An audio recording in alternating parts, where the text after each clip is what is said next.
الحمد للہ رب العالمین والعاقبۃ للمتقین والصلاة والسلام علی اشرف الانبیاء والمرسلین اعوذ باللہ من الشیطان الرجیم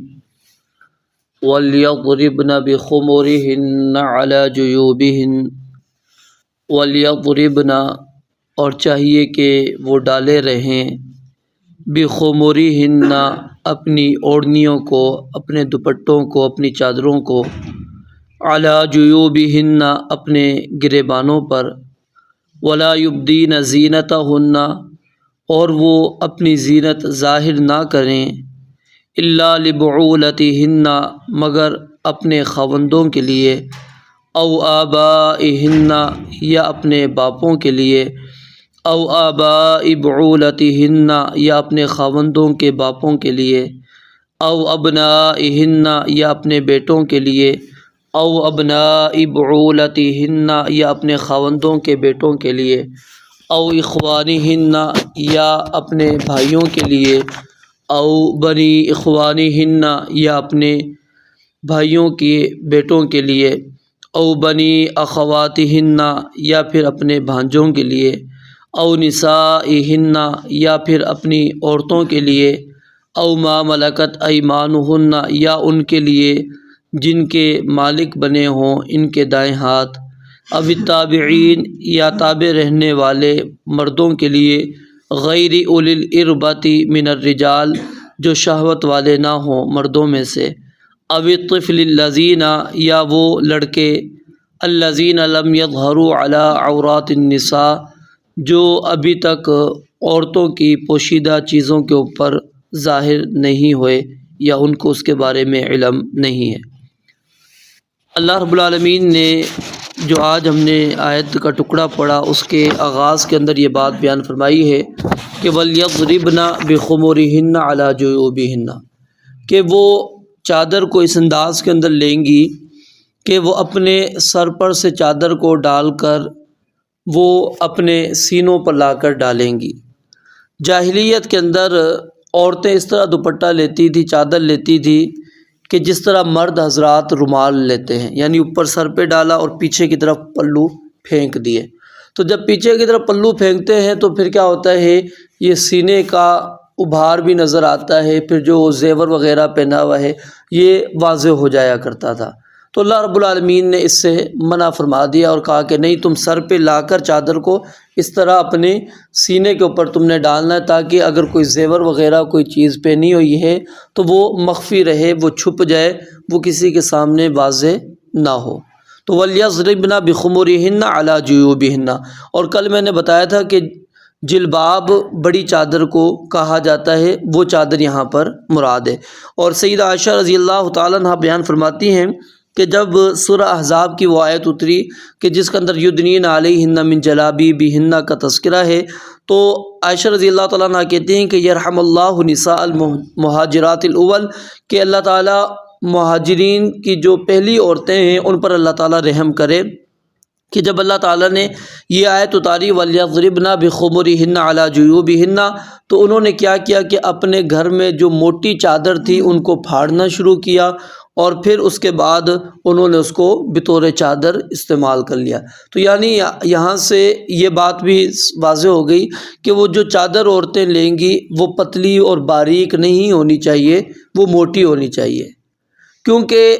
مین مقصد کیا ہے، جب آپ اپنے اندر والے لباس کو اگر چھپا رہے ہیں اس پردے کے ذریعے سے اپنے اعضاء کو چھپا رہی ہیں یا جو زیور وغیرہ پہنا ہوا ہے اگر وہ باریک ہوگا تو وہ تو اس میں سے جھلکے گا، نظر آئے گا، تو وہ پردے کا مقصد کیا ہو جاتا ہے، فوت ہو جاتا ہے۔ تو پردے کے مقصد کو بھی فوت نہیں کرنا، اس چیز کو بھی مد نظر رکھنا ہے کہ پردے کا مقصد بھی پورا ہو۔ اور فرمایا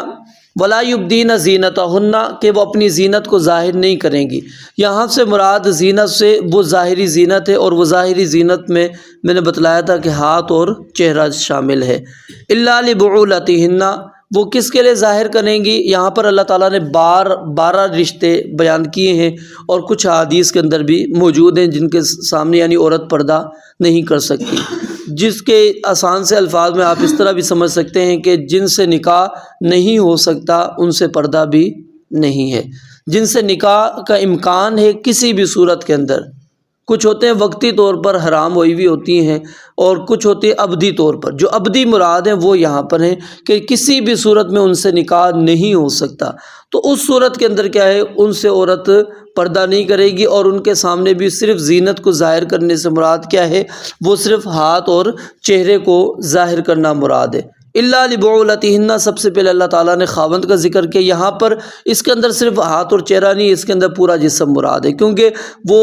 عورت کی جو زینت ہے، خوبصورتی ہے، وہ مرد کی بھی، خاوند کی کیا ہے، امانت ہوتی ہے، وہ اسی کے سامنے ظاہر کر سکتی ہے۔ باقی جو اس کے علاوہ جو محارم رشتے ہیں ان کے سامنے صرف ہاتھ اور چہرے کو ظاہر کرے گی۔ او آبائہن، یا اپنے باپوں کے لیے۔ باپ کے اندر صرف حقیقی باپ نہیں آتا، یہ اوپر تک دادا پردادا اوپر تک چلے جائیں گے، ٹھیک ہے، اسی طرح نانے پڑنانے اوپر تک چلے جائیں گے۔ اور پھر آبائی بعولتہن، خاوندوں کے جو باپ ہوتے ہیں سسر، وہ بھی اس کے اندر آ گئے۔ اور پھر اسی کے اندر جو ہے اس آیت کے اندر تو چچا اور ماموں کا ذکر نہیں ہے۔ کچھ جو ہے وہ کہتے ہیں کہ جی چچا اور ماموں سے جی پردہ ہے، حقیقت یہ ہے کہ ان سے پردہ نہیں ہے، کیونکہ اللہ تعالیٰ نے قرآن کریم کے اندر اور حدیث کے اندر رسول مکرم علیہ الصلوۃ والسلام نے چچا کو بھی جو ہے یہ باپ ہی قرار دیا ہے، اور اسی طرح ماموں کو بھی باپ قرار دیا ہے۔ اللہ تعالیٰ نے سورہ یوسف کے اندر سیدنا یوسف علیہ الصلوۃ والسلام کا تذکرہ کرتے ہوئے فرمایا کہ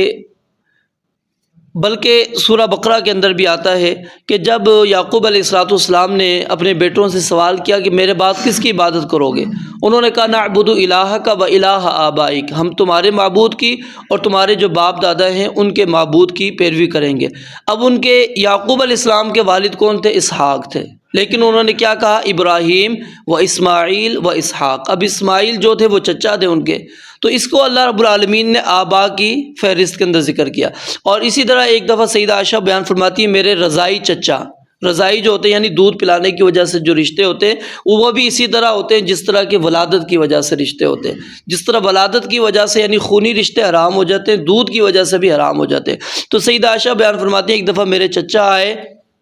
اور وہ رضائی چچا تھے، وہ گھر میں آنے کی انہوں نے اجازت مانگی، میں نے ان کو اجازت نہیں دی، میں نے ان کو کہا کہ رکے رہیں باہر۔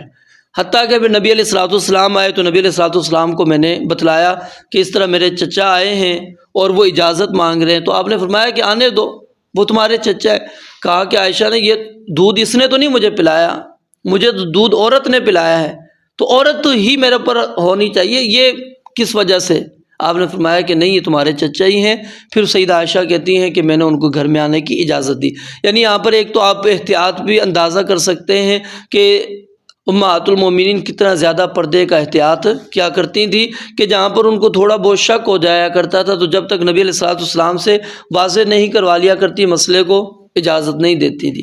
ہیں۔ اور پھر اپنا شک بھی ظاہر کیا کہ میں نے کیوں نہیں اجازت دی، اور ابھی بھی آپ نے کہا آنے دو، اس کے باوجود بھی کہا کہ نہیں یہ کیسے ممکن ہے، تو کہ دودھ پلائے کوئی اور اس کی وجہ سے مرد بھی حرام ہوتے چلے جائیں، ان سے پردہ ہٹ جائے۔ لیکن آپ نے فرمایا کہ نہیں، کیونکہ ظاہر ہے جس کی وجہ سے وہ دودھ آیا ہوتا ہے یا جس سے وہ نکاح ہوا ہوتا ہے وہی سبب بنتا یہ ہے۔ تو اس کے اندر رضائی ماموں بھی شامل ہیں، رضائی چچا بھی شامل ہیں، حقیقی بھی اور وہ بھی، ان سے بھی پردہ نہیں ہے۔ اس کے بعد فرمایا او ابنائہن، بیٹوں کے اندر، بیٹوں میں یہ نیچے تک یعنی پوتے پڑ پوتے نیچے تک چلے جائیں گے۔ اور ابنائی بعولتہن، اس کے اندر بھی جو ہے نیچے تک یعنی خاوندوں کے آگے تک جو بچے چلتے چلے جائیں گے۔ او اخوانہن، بھائیوں میں،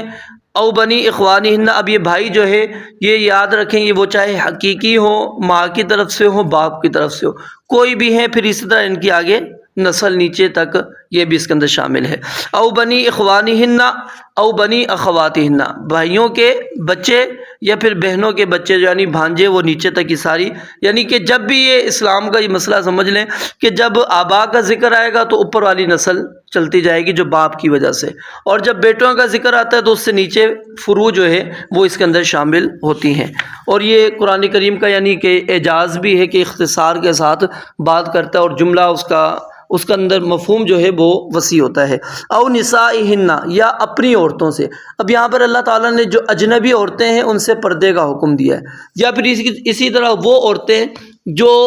گھروں کے بھید لے کر وہ کسی اور کے سامنے جا کے ظاہر کرتی ہیں، ان سے بھی اسی طرح پردہ ہے جس طرح کے مردوں سے پردہ ہے۔ شیخ عبد الرحمن کیلانی رحمۃ اللہ علیہ وہ اپنی تفسیر کے اندر یہ بات نقل کرتے ہیں کہ بلکہ ان کو گھروں میں آنے سے بھی روکنا ہے، اس قسم کی عورتوں کو جو گھروں کی راز لے کر یعنی خواتین کی باتیں لے کر وہ کسی اور کے سامنے جا کے ظاہر کرتی ہیں، جی فلاں گھر میں بچی ہے، وہ یہ جا کے اس طرح کی باتیں کرتی ہیں، تو ایسی قسم کی عورتوں کو گھر میں نہ آنے دو۔ یہاں پر نسائہن سے مراد کیا ہے؟ مومنہ عورتیں یا پھر وہ عورتیں جن کو تم جانتے ہو پہچانتے ہو کہ ہاں یہ کسی قسم کی اس طرح کی باتیں ہمارے گھر کی باہر نہیں کرے گی، بچیوں کے متعلق جا کر باہر باتیں نہیں کرے گی، تو پھر اللہ کہتے ہیں ان کو تم آنے دو اور ان سے تمہارا پردہ نہیں ہے۔ اب یہاں پر یعنی عورت کا عورت سے بھی پردہ آ رہا ہے، کون سی؟ جو اجنبی ہوں گی یا پھر جو آپ کے بھید جا کے وہ ظاہر کرتی ہیں۔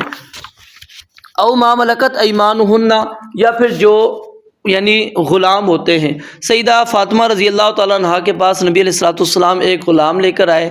اور سیدہ فاطمہ رضی اللہ تعالیٰ عنہ کے پاس ایک چادر تھی صرف، اور چادر اتنی تھی کہ اگر سر پر رکھتی تھی تو پاؤں ظاہر ہوتے تھے، اگر وہ پاؤں پر لاتی تھی تو سر واضح ہو جایا کرتا تھا۔ اس طرح وہ کشمکش میں تھیں، تو اس نبی علیہ الصلوۃ والسلام نے کہا کہ فاطمہ پریشان نہ ہو، انہ لیس علیک باس، تم پر کوئی حرج نہیں، کیوں؟ انما ہوا ابوک او غلامک، کیونکہ تیرے سامنے تیرا والد موجود ہے یا تیرا غلام موجود ہے۔ تو یعنی آپ نے سیدہ فاطمہ جو پریشان ہو رہی تھی کہ کیونکہ نبی علیہ السلام سے تو پردہ نہیں تھا، وہ اصل کیا تھا؟ وہ غلام جو لائے تھے کہ شاید اس سے بھی میں نے پردہ کرنا ہے۔ آپ نے فرمایا کہ نہیں، یہ غلام ہے تمہارا، اگر اس کے سامنے تمہارا چہرہ یا ہاتھ پاؤں تمہارے ظاہر ہو رہے ہیں کوئی مسئلہ نہیں۔ یہاں سے یعنی ایک مسئلہ یہ بھی جو کل کی بات تھی کہ چہرے کا پردہ ہے، تو یہاں سے یہ مسئلہ بھی ثابت ہوتا ہے۔ پھر آگے فرمایا اب التابعین غیر اولی الاربا، یعنی وہ لڑکے یعنی وہ بچے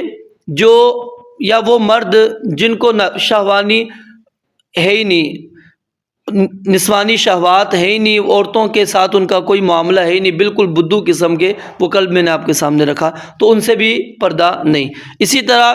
اب الطفل الذین لم یظہروا علی عورات النساء، وہ لڑکے جن کے اوپر ابھی تک عورتوں کے بھید ظاہر نہیں ہوئے، یعنی وہ میاں بیوی کا جو تعلق ہے اس کے بارے میں کچھ نہیں جانتے، ان کو علم ہی نہیں ہے، تو ان سے پردہ نہیں۔ ہاں جو بچے اس چیز کے بارے میں واقفیت رکھتے ہیں، ان کو پتہ ہے، پھر وہ پردہ کریں گی عورتیں۔ اور اس کے اندر آپ اس حدیث کو دلیل بنا سکتے ہیں کہ مروا اولادکم بالصلاۃ